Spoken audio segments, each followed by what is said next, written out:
Le département des Côtes-d'Armor est partie prenante d'un nombre important de résidences artistiques en milieu scolaire.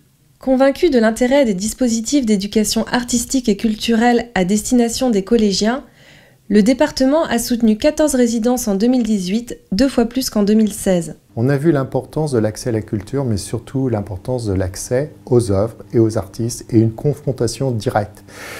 D'où l'importance de ce soutien à la création et à la présence des artistes sur les territoires, mais aussi au niveau des collèges. Nous disposons de galeries pédagogiques, mais aussi d'un certain nombre de dispositifs qui permettent d'accueillir les artistes en résidence dans les collèges et voir comment, à partir d'un stylo, de quelques lettres, quelques notes ou quelques pinceaux, quelques couleurs, on va dans un processus de création. L'occasion de faire se rencontrer artistes et collégiens autour d'ateliers, comme ici au collège Jacques Prévert de Guingamp. La compagnie L'Entente Cordiale est venue au collège pour une résidence en fait, qui s'est déroulée en 2 temps.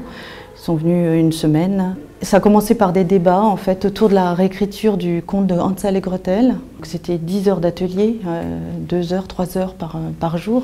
Il y avait une proximité avec les élèves qui était sympathique. On n'a aucune discipline à faire, tout se déroule. Voilà, après, ils savent y faire, ils savent bien intéresser les élèves.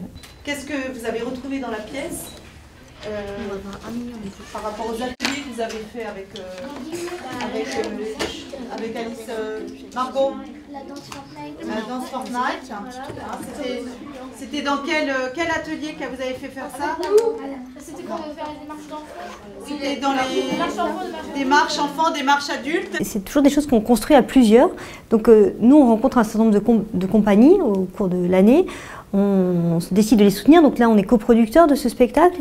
Et quand on a discuté avec Alice Zéniter sur cette nouvelle création, cette envie pour elle d'écrire ce texte et de l'adapter au plateau, comme à Guingamp, on a vraiment cette habitude et cette envie de travailler avec les scolaires. Chaque année, on monte entre 5 et 6 résidences artistiques en milieu scolaire.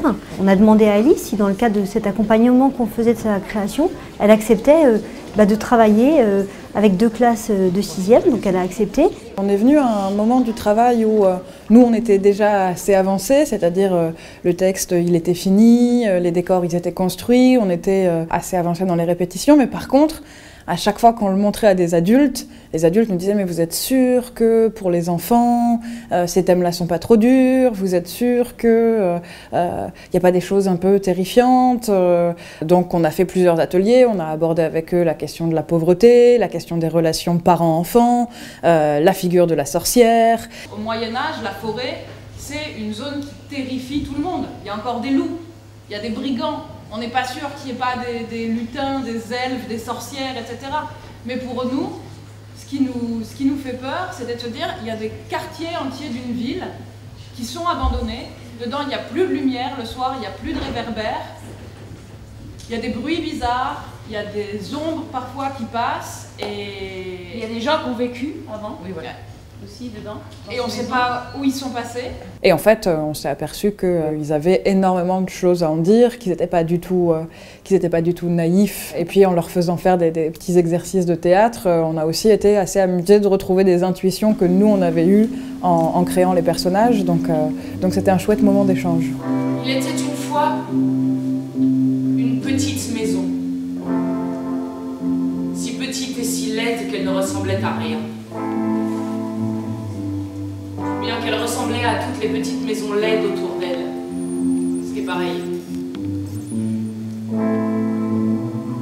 Une maison si petite qu'on avait du mal à croire qu'il y ait des gens qui vivent dedans.